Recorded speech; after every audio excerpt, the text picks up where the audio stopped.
I think for a lot of people, the first time they appreciate art is in the form of advertising or like a movie poster where you see a story come to life in one single panel.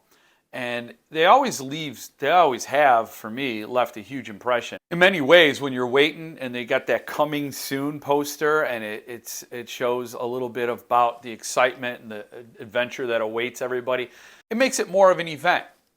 And it's wonderful. Well, I got to talk to Paul Mann, who specializes in bringing that magic to that one single panel, and he's been doing it incredibly well for over 40 years. And Suntup tapped him to do the dust jacket for the artist edition of Psycho, and he's certainly brought that magic to this Suntup edition. So hopefully you could sit and enjoy the interview, even though I'm in it.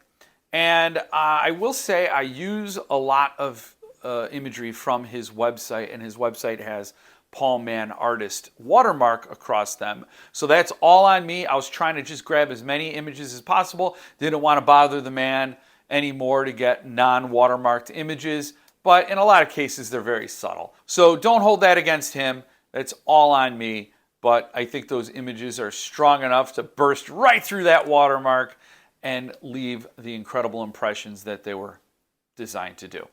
So take it easy, grab some popcorn because you're about to go to the movies. For once, I'm not talking to myself. It's time to go beyond the book and get over your shelf.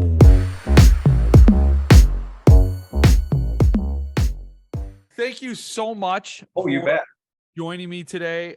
This is a real treat. Talk about eye candy. I'm on your site looking at all your stuff, and it's just amazing. So I'm glad you're taking the time to talk about the cover you did for Psycho. How did you get picked for the assignment? Well, how was that? What was that like? Wow. I'm not even sure. They contacted me and said they were doing the Psycho book, and I get contacted by a ton of people, and just because I'm one man, I can only do so many jobs, and unless it kind of appeals to me, and it kind of appealed to me. As a book cover, they said they didn't have rights to show any faces, and which was a little bit more challenging to me. Yeah. I realized, well, I'll have to show probably the old house and the motel and other elements rather than people. When I do these jobs, I'll go through on the internet and pull photographs of anything that might help me. Mhm. Um, and I'll sit down, do doodles. This is just some doodles I happen to have in my file as I went back and looked at it. Just design ideas of the old house on the hill with the motel in front, and Yeah. there's a little one back there, and just try and design something out. And once I get designed out, I'll start pulling together photographs. Here's a picture of the house that I found. It's not the actual house, but it's similar. Here's my Norman Bates character. That was my son-in-law that you met a few minutes ago. He had a knife in his hand, and they had me take out the knife. But at least I got one person in it. And so it's, pictures of the motel that I put in the foreground. Yeah. And just bits and pieces that I was able to piece the illustration together.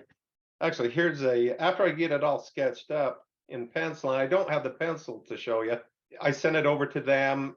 I sent them 3 or 4 ideas. They looked them over and said, we like this idea. And this is just a photograph of the color sketch I did. But it looks very similar to the finished piece. Yeah, And that's super cool. yeah, I try and solve everything at this stage, and they can see exactly what they're getting. And of course, the back of the book is on this side. This is the front, and they got to work a title in there somewhere. I didn't leave them a lot of room. And then, as long as I got that all here, I have the original artwork here. Wow. And so you can kind of see how that turned out. And you can see the sizing on it. It's just on illustration board, painted in acrylic and casing paints. And that's, try and get the reflection so it's not on it. That's kind of how it ends up. They were very happy with it. Sent it over to their people, and they'll put title and everything on it, so it's Yeah, ready to be published. I wasn't talking there because if I talk, the camera will come to me. So, and I wanted Oh, people to sit and see the thing. So, but I'm also speechless because it's a great, a wonderful piece. And that has to be tough. I could see them not putting a title on that and just saying, no, it's just no title on this. might work like it is, you know. It totally would. I mean, yes, the spine, you could probably put a title there, but that front, Yeah. and now how was it for you to work on this? Because yes, it's an Alfred Hitchcock movie and brilliantly shot and iconic. And you're not I mean, it established the slasher genre. I mean, it's an amazing, suspenseful, Oh yeah. image driven. I mean, it's just beautiful. But you're doing the book cover. So was there a tug of war with you, or because you find the scraps? Because I saw your process on Yeah. your website where you talk about finding the scraps. How did you justify the book versus the movie? Yeah, and they said don't follow the movie necessarily. Their character of Norman Bates was a different looking character than Anthony Perkins. He was a little heavier guy and little different character. We don't want to show a lot of him, but it's a challenge for me because all my illustrations have people in, figures in, and faces Right, in. right. That's really my favorite thing to paint. Um, of course, you get, buildings and cars and all these other things that I usually have to throw into the illustrations, but the faces are my favorite thing, and I didn't have that on this illustration. So I figured, well, okay, I've just got to make a good, strong design that'll work, and some great images of the old house and the motel, and I found some reference on some trees that were up on the hill by the house, which were wonderful, and it kind of came together. Sometimes my family criticizes me a little bit because I'll paint a lot of blue pictures, but it's a nighttime thing, and this one had to be blue because it just gave the right feeling, and Yeah. you had a little bit of yellow light coming out of the windows on the building against the blue, and it always works. And so it was a challenge. I've done a zillion illustrations over the years, and you step up to the challenge and you dive in and give it your best shot, and hopefully everything turns out great. And I think finding an image of the house and the Bates Motel sign and things like that is really, I think Hitchcock hewed extremely close to the book. Now I can see where he made some changes. He inserted a cop to ratchet up the suspense in the first part, and this Norman Bates character, who's sort of thin, high strung, and not the ponderous other Norman Bates from the book. So he did take some liberties in some key areas, but that hotel and the house was the same thing. So was it always for you, like when you got the gig, when you got the assignment, was it like, yes, I have to do the house and the hotel? Well, Or and those are the first images that come to your mind. Yeah. Because everyone's seen the movie, and you think of Psycho, and boy, there the house is up on that hill. And there's the motel, and those were the first things that came to my mind, and those were great visual items. And I figured, well, I'll use those. I won't take the ones right out of the film. I'll kind of create my own, but I'll still use those items, and it seemed to work. Yeah, and Suntup just did Amityville Horror, and that's also an iconic house Oh yeah. situation too. But I was looking at your website. Is everything on your website commissioned work, or is it like stuff you just felt and like to build your portfolio? It's all commission work. I don't have any time to build a portfolio. Maybe 8-9 years ago when I kind of jumped into this, I was doing some portfolio pieces and taking them to Comic-Con, but I am so busy for probably the last 6-7 years. I've been just one job after another, and with 15 or 20 lined up to do. And so I just, I have to plan everything out and keep to my schedule. And it's not that I hustle through any of them, because I give them all everything I've got, and make them as good as I can make them. And when I finally finish, then I move to the next one. But people will say, "Well, are you just knocking them out?" No, I'm not just knocking them out. I don't know how anybody could look at your work and say that. I mean, honestly, I'm a huge fan of Big Lebowski. So I Oh was yeah, so thrilled scrolling down and I see all these. yep, Knocking this out was never part of my thought process when yeah. looking at. No, they're a tremendous amount of work. I want people, they go and see this wonderful movie and they love the movie, and if you're going to give them a poster, you got to give them a poster that they'll relive the experience they had when they saw the movie.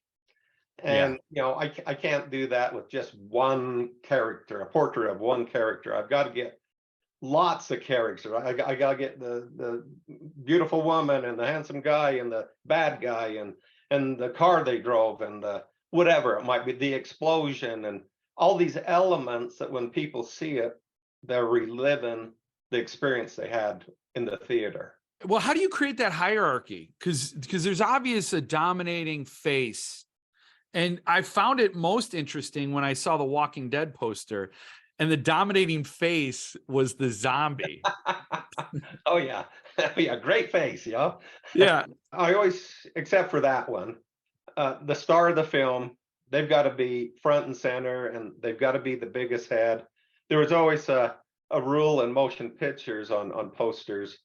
Um, Over the years, I've met some of the old poster artists, Bob Peak, and talked to him about movie posters, and he pointed out to me the star of the film has to be the highest head on the poster and the largest head, the most dominant head. And so I'll start with my star, put them at the top, and then I'll bring in the other characters and start weaving them down into a design. And I'm probably guilty of maybe doing too much of the same thing all the time.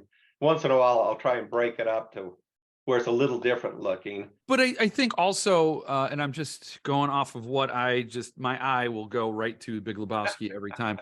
But it's not just the size or the placement, but I think for me, a part of the joy of looking at something like that is finding how you, like, for example, Walter's holding the bowling ball out to Yeah. the side in one of them.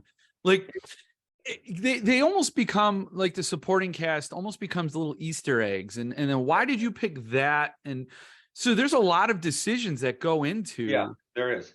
Oh, sure. There's lots of photographs as you go through the material on the internet, but I'm looking for that one that's a little more magical than all the others. I'm always looking for, the star turned and he's looking over his shoulder, or he's got that expression that he has, or the sidekick, like is holding the bowling ball. That was a great shot, different than all the other photos. And so, and you don't want just heads. If you've got them doing something, holding Right. something, they're involved in doing something, then that brings more interest. And if you have several of those in the poster, it just makes more interest and works so much better than just a bunch of heads. Who was the first movie poster you did? I did. I'll give you a little history here. About 9 years ago, my work was drying up. I've been an illustrator all my life, and my work was drying up, and I was starting to get the comment from some of the people I worked for is, your stuff's looking really old-fashioned. It looks like 1950s, 60s, What? we can't use you anymore unless you look like what the young guys are doing with the digital stuff. And I said, that's fine. I don't want to do digital. I want to hand paint this stuff. Amen. And a friend of mine that designed video games, he says, well, you should do Comic-Con. And he says, you should do fan art. And I didn't even know what fan art was. He explained to me, yeah, you can do posters, go to Comic-Con, sell them. They can be as superheroes or movies or whatever. And I thought, wow, that sounds wonderful. I love that idea. And for me, in the illustration business, I always looked at it as anyone that could do movie posters. That was the top level an illustrator could reach. That's And I thought, that is a whole lost art almost. oh, it I is. mean, it's amazing. Yeah. And so I said, that's what I want to do. I want to do movie posters. I'd always, my whole life, I'd wanted to do that, but it wasn't out there happening. And so I threw some together. We went to Comic-Con. I think I had 6 posters. Went to Comic-Con. People were very interested in what they saw of my work. The first thing I noticed as I looked around Comic-Con, no one had anything that looked like what I had. I thought, okay, that's really good. That's good. And I think we broke even. The next year we went back and broke even again, but we had a lot of people coming back that had seen them the first year, and a lot of attention toward the artwork.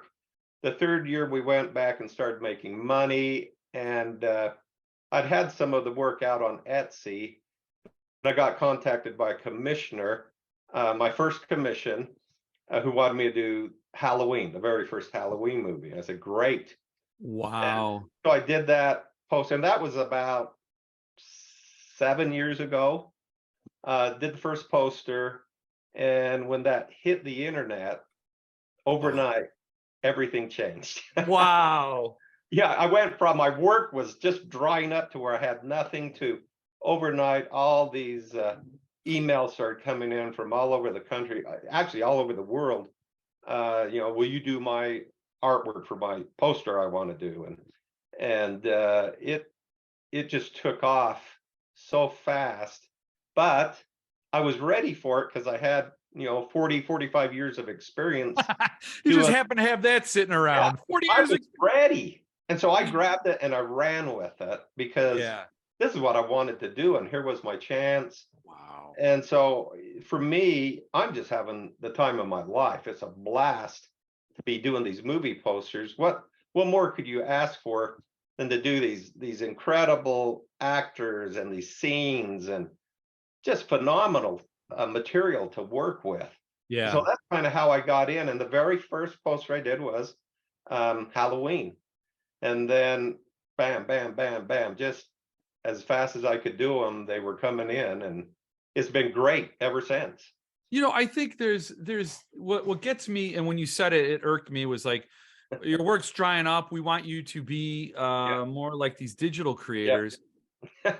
But everything's a cycle, like this stuff comes back around, and you see it all the time. I think the ensemble poster for Star Wars in 1977 was something that is super iconic now. And I think those things and that sort of that big emotion, you get the size of the film in one page. You do, yeah. It's and those old posters were fabulous, and the artists that did them were fabulous. They were bigger than life. And I've been lucky enough to be able to meet some of the old guys that did some of that stuff, and the work they did, they were fabulous figure people and idea people, and they could put these wonderful posters together. I'm thinking of some of the early James Bond posters. Frank McCarthy and Robert McGinnis did those early ones, and wow, as a kid, when I saw those, they blew me away. I remember seeing Thunderball as a kid. I was about 8 years old, and I saw that poster, and I thought it was the neatest thing I'd ever seen. Here Bond is in that orange swimsuit thing, underwater. His mask has been pulled off, and he's fighting a guy with a knife. And then behind him are like 50 divers in battle, underwater machines shooting spears, and this beautiful blue water. And I just sat and I looked at that poster. I went, I want to do that someday. As a little kid, I said that. It so hit me that hard. Yeah, I loved it. And I love that old look. You don't see it anymore. No, and I mean, I actually thought you have a 007. I don't know. You have, I know I saw one with Daniel Craig, but I thought you had a 007 with Pierce Brosnan or no, before him, Roger Moore. I thought I saw one with him. Did a portrait of him with a gun shooting. Yeah. It takes me right back to that.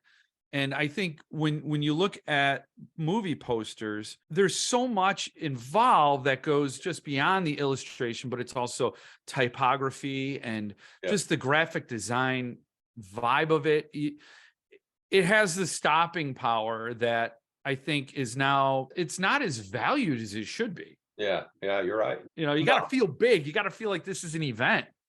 Oh, well, and that's the thing. That's the approach I take when I do these. It has to be an event. So how did you, I saw you did the Joyland or Colorado Kid illustrated Oh, edition. yeah. You did the cover for that. Yes. And now that's not based on anything you could have pulled from the internet. No. Well, I was doing work for Hard Case Crimes. Charles, who's the publisher there, who's a wonderful guy. When he said, "Oh, I want you to do the Stephen King thing," whoa, Stephen King? Yeah, sure, you bet. Yeah. I'd do that. I had to photograph models, pulled models in and photographed them and pieced it together. And yeah, and I'm used to doing that. You know, over my career, I would work with models all the time. Probably did thousands of photo sessions, and if I can't find what I need, I can pull a model in, and maybe they have to have a costume or whatever it might be. I'll pull it together and photograph it, and then I have control of exactly what I wanted. That works really good. Did you have any contact with Stephen King? Did he react to the cover or anything? I don't ever get to talk directly to these guys. Yeah. It's like, you know, I'll send my sketches to the publisher, then he'll send it over to Stephen, then Stephen will answer back, and then he'll send it over to me. But I remember Stephen King telling Charles, the publisher, now talking about me, now trust your artist because these guys know what they're doing. Excellent.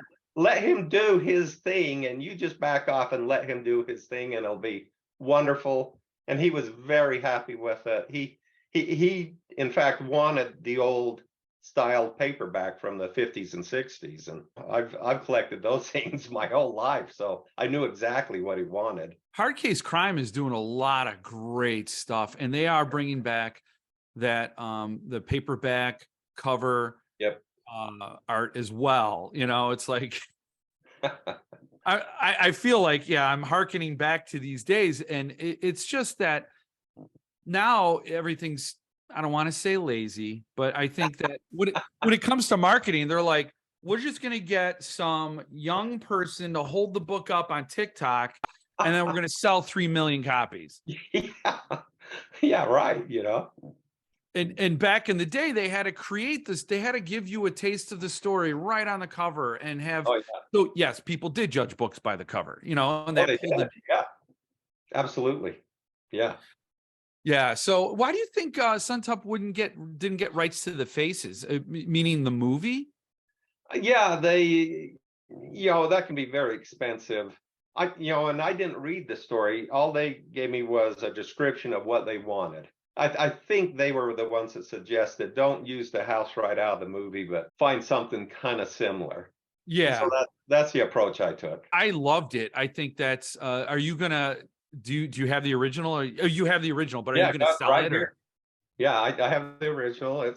Things are always for sale if anyone's interested. Sometimes the people that hire me will buy the original art so they can hang in their office or wherever. I did some work for Willie Nelson, and Sony bought the art from me and gave it to Willie, and hangs on his wall. And yeah, it's neat when they're interested enough that they want the art and want to hang it on their wall. And that happens quite often. What are you currently working on? What's next for you? I've been hired to do a Beatles poster. Oh, so cool. An album cover. And I'm a huge Beatles fan. I grew up in that era. So I just finished it this morning, the poster. And then I've got to do the album cover. I've got Rear Window I'm doing. Wow. For a movie, really? For a commissioner has hired me, and he's got rights on it, so I can show everyone's face. Oh, that's cool. Jimmy Stewart. Yeah, wonderful. Yeah, Grace Kelly, and wonderful story, wonderful faces. And so I'm putting that together in sketches right now. I've got to do Christmas Story a little later this year. Um, just tons of these things that I've got to do. When people commission you, are these private commissions or are these Yeah, the studios? Okay. they're private commissions. I don't think I've actually, except for one little job, I really haven't done any studio work yet. So when I see those posters on your site, are are those for sale, or because if somebody commissions you, then don't they just own that, or how does that work? Good question. No, they don't. And I make sure they understand that I own the artwork. And when I do the artwork, I go and get it scanned and send them the scan, and that's what they're buying from me is the scan, and they can use that to print their work and do whatever they need to do with it. And if they want the actual artwork, then that's an additional charge, and some of them do. That some of them we work out a deal, and that's part of the payment. And But uh, then you get to sell the additional prints off of those scans. yeah, Or when they print it, they'll send me 20 or 30 prints, the artist proofs, and I can sign them and advertise them and sell them to my people. So it works out really well. Yeah, that is really cool. I Yeah. mean, I did commission an artist one time to do a piece, and it's exactly how you said. Yeah. How your process worked. I got a digital file, and then I said, "Well, how much for the original?" And it was so modestly priced, I couldn't pass on it. So I bought that too. So yeah, I mean that's very similar to what Yeah. I mean, not that I think he could have sold the original because it was such a Right. very specific thing I asked for. Right. Yeah. Um, But it's fun, on for hard case, several of the authors have bought the uh, original art from me so they can hang it on their wall. At home in my studio, I have right now I've got about 40 or 50 originals in my file drawers, and I'll just hang on to them. If there's a few I don't want to sell, but most of them are for sale if anyone's ever interested. and they could buy stuff off your website, right? So Yeah, I'm not sure what's on there right now. I just had a show a month or two ago, and so I don't run my website. Someone else is. I'm not sure what's on there right now, but if anyone's ever interested, if they've seen a piece of art I did, just contact me and ask me if I have it. Chances are I probably have it. I just went to your site, and it's a bad thing. I shouldn't have done it because now you have a Silence of the Lambs screen print. Yeah. Yeah. Oh, dear Lord, that looks awesome. Great movie. And it's funny, while you're there, that was licensed, and which means the actors have to okay their likenesses. And so that's kind of fun when it's licensed. Your artwork will go before the actors, and they say yes or no. Usually they say yes. But Jodie Foster, she came back. I sent the color rough over, and she came back and said, just make sure I look tight. Okay, we'll make you tight. Take care of it. Yeah, we'll make sure you're there. And she was happy. She was very happy. So it's fun to get a little response from some of these people. That's so cool. And because I didn't see that. I was just strolling through your website just to get a sense of it all. These are illustrations. You are creating works based on real people. So there's a limit in how, but there's so much more to it than just drawing a face. You said, real people, and that's the clincher, is you've got to be able to do likenesses. That's a tough thing. Oh, sure. All these movie stars, and it's got to look like them. Yeah. You can't be off, and you've got to nail it every time, and not everyone can do that. Matter of fact, a lot of people can't do that. And so I'm lucky. I work hard at it, but I try and make it look like every single person that it's supposed to look like. That's a tough one. That's a big challenge. Well, I mean, you're lucky, you're talented, and you have a work ethic. So I think those three things have to come together. And and so do you ever feel you got too much work now? Yeah. You do? Oh yeah. Yeah. I'm turning work down constantly just because I can't do it. almost daily I'm getting offers to do things, and I just, I have a group of people I'm working with right now, a bunch of commissioners and promoters, and really great relationship with them, and I'm committed to kind of do so many illustrations for them each year, and which keeps me completely busy, and to try and slip more jobs in, it's really hard. Sometimes someone will contact me with something that I go, ooh, that would really be fun to do, and I'll do that. I'll squeeze it in, Yeah. but I can't do that very often. It's really hard. Well, I appreciate you taking time today out of your busy schedule to Oh, talk about this stuff. I'll also put your link in the description of the video so people can get over there and check it out. check it out. People are going to be pulled to different things, but Sure. Sure. the Mandalorians, I mean, just all in, Oh, in, yeah. in the Vertigo, the Alfred Yeah. Hitchcock's Vertigo up there. Yeah. Ah, And I'll tell you, it's doing this work is so fun. I'm living the dream. that's great. My dream came true to get to do this work. And so I feel like I'm the luckiest guy on the planet, because I'm doing what I always dreamed of doing. And it's a blast to do these posters, and for it to go out, an artist, all you got to do with an artist is pat him on the back and he's happy, and have this work go out and get such a great response from people. It's wonderful to Yeah. know that people appreciate it. I'll get emails from people, and most people want something, but once in a while they'll say, oh, I don't want anything, I just wanted to tell you how much joy your artwork has brought to my life. And I go, oh wow, thank you, so nice. That is wonderful. Yeah, I mean, you're living a rare existence, Yeah. finding that dream and being able to, like, because I could have a dream of illustrating the posters, but everybody's going to look like a stick figure, and it's just not going to work. Not gonna So work. it's a very rare moment, and I love that. I love it when it Yeah. comes together, and it's obvious you're doing what you should be doing, and Yeah. Yep.